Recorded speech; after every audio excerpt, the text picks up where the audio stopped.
Buenas noches, queridos hermanos de la Iglesia del Redentor. Quiero compartir con ustedes una pequeña reflexión en esta noche de oración. El tema de esta meditación es cómo actuar ante las circunstancias adversas. Oremos.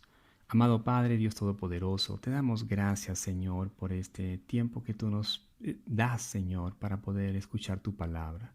Te pido, Dios bendito, que seas tú con nosotros, con cada uno de nosotros, Señor, hablándonos, cuidándonos, guardándonos, Señor, fortaleciendo nuestra fe. Te damos gracias por todo, bendito Padre, en el nombre de Cristo Jesús, nuestro Señor y Salvador. Amén y amén.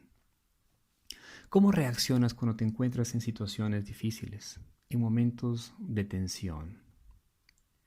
Dios nos da libertad para poder elegir, para tomar decisiones.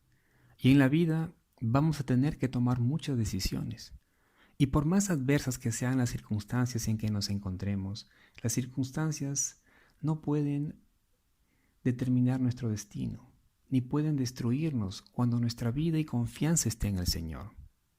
Isaías 40:31 dice: Los que esperan en el Señor renovarán sus fuerzas, volarán como las águilas, correrán y no se cansarán, caminarán y no se fatigarán. Quiero hablarles acerca del profeta Elías. Su nombre significa Jehová es Dios. Un breve repaso histórico nos ayudará a poder situarnos en el contexto de la historia que voy a compartir con ustedes.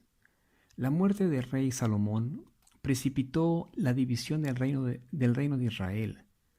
El reino quedó dividido en dos, en el reino del norte y el reino del sur.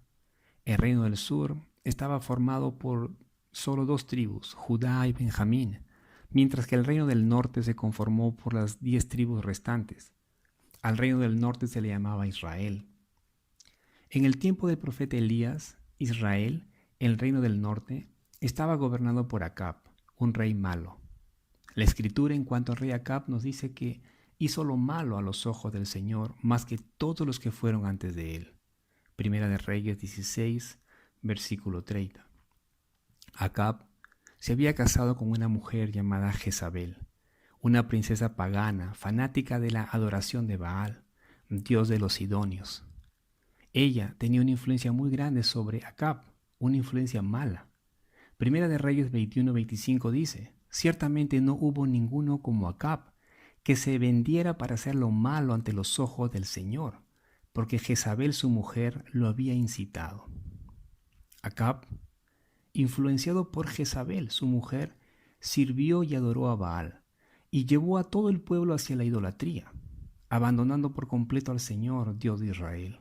Es más, Acab edificó un templo y un altar dedicados a la adoración de Baal. Israel, en aquel tiempo, en los tiempos del profeta Elías, se encontraba en una grave situación. La nación cada vez se alejaba más de Dios y era completamente indiferente a los mandatos del Señor. Elías, por mandato de Dios, va a ir a ver al rey Acab y le va a decir lo que estaba por acontecer por causa de su maldad, por la causa de la maldad del rey Acab. Primera de Reyes 17:1 dice: Entonces Elías Tisbita, que era de los moradores de Galat, dijo a Acab: Vive el Señor, Dios de Israel, delante de quien estoy, que ciertamente no habrá rocío ni lluvia en estos años, sino por la palabra de mi boca. Elías va y sin temor le dice al rey Acab que no llovería, no por unos días, sino por años. De modo que las consecuencias serían nefastas para todo el pueblo. Esto enfureció al rey, por lo que Dios le va a decir a Elías: Sal de aquí y dirígete hacia el oriente, y escóndete junto al arroyo Querite, que está al oriente del Jordán, y beberás del arroyo. Y he ordenado a los cuervos que te sustenten allí. Primera de Reyes 17:3. Dios va a proteger a Elías de la furia del rey Acab. Le va a decir: ve, escóndete, no te preocupes. ¿Y qué hizo Elías? Elías fue e hizo conforme a la palabra del Señor, versículo 5. La palabra dice que Elías fue e hizo. No se puso a discutir con Dios o a cuestionar, ¿cómo va a ser esto, Señor? ¿Cómo es que cuervos me van a sostener? Muchos nos hubiésemos preguntado eso. Tal vez hubiésemos dicho, Señor, pero ¿cómo? ¿Cuervos? Pero Elías no hizo eso. Él simplemente hizo caso y fue. Versículo 6. Y los cuervos le traían pan y carne por la mañana y pan y carne por la tarde, y bebía del arroyo. Dios se encarga de cuidar a sus hijos. Y en el caso del profeta Elías, vemos que lo hizo por medio de cuervos. Los cuervos le traían comida a él por la mañana y por la tarde. Versículo 7. Pasados algunos días se secó el arroyo, porque no había llovido sobre la tierra. Entonces el Señor le va a decir a Elías que vaya a otra ciudad, a otro lugar, a Sarepta. Leamos. Vino después a él la palabra del Señor diciendo, levántate, ve a Sarepta, que pertenece a Sidón, y quédate allí. He aquí, yo he mandado a una viuda de allí que te sustente. El hambre y la sequía eran grandes, y no solamente allí, sino que en todo lugar.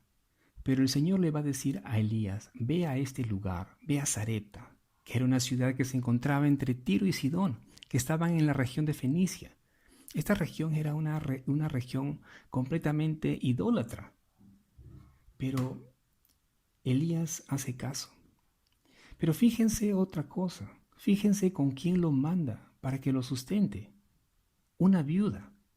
Y no lo digo de modo despectivo, sino que una viuda en aquella época generalmente era pobre.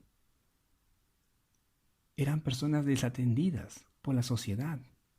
Pero nuevamente Elías no discutió con el Señor. Versículo 10. Leamos.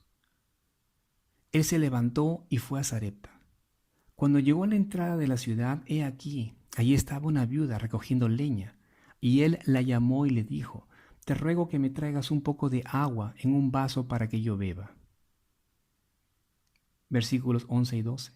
Y mientras ella iba por el agua, él la volvió a llamar y le dijo, te ruego que me traigas también un bocado de pan en tu mano. Pero ella respondió, vive el Señor tu Dios, que no tengo pan, solo tengo un puñado de harina en la tinaja y un poco de aceite en la vasija, y estoy recogiendo unos trozos de leña para entrar y prepararlo para mí y para mi hijo, para que comamos y muramos. Fíjense, Dios envió a Elías a la casa de una mujer pobre, que no tenía alimento ni para ella, y que incluso esa iba a ser su última comida. Y después ella dijo que iba a comer y a morir juntamente con su hijo. Elías, al ver esa situación, al oír lo que la mujer le había dicho, pudo haber dicho, Señor, no puedo creerlo. ¿A dónde me has mandado, Señor? Pero él no dijo eso, porque Elías confiaba en el Señor, porque él creía en él. Continuemos, versículo 13. Entonces Elías le dijo a la mujer, no temas, ve, haz como has dicho, pero antes prepárame un panecillo con lo que tienes y tráemelo. Luego, haz algo para ti y para tu hijo. Fíjense, le dice, haz lo que has dicho, pero primeramente prepárame algo para mí y después tú te preparas algo para ti y para tu hijo. Pero también le va a decir, no temas. Y eso es lo que nos dice el Señor a nosotros cuando nos encontramos en circunstancias difíciles, en circunstancias adversas. Mientras nosotros conocemos más a Dios, mientras que nosotros confiemos en sus promesas, mientras que no dudemos de su poder, no vamos a tener temor. Elías le manifiesta a la viuda la promesa de Dios. Le va a decir, la harina de la tinaja no escaseará, ni el aceite de la vasija disminuirá hasta el día que llueva. Y la viuda creyó e hizo como el profeta le indicó, y comieron muchos días. Versículo 16. La harina de la tinaja no se acabó ni se agotó el aceite de la vasija, conforme a la palabra que el Señor había hablado por medio de Elías. Cada vez que ellos necesitaban comer, iban a donde estaban los recipientes. a donde estaba la tinaja, donde estaba la vasija, y allí había aceite, allí había harina. El Señor suplía sus necesidades diariamente.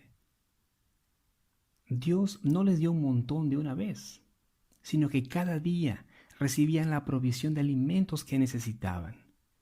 Y nosotros, queridos hermanos, debemos aprender a confiar en el Señor, como la mujer viuda que confió en las promesas de Dios y el Señor la sustentó. No tengamos temor de las circunstancias que se puedan presentar en la vida.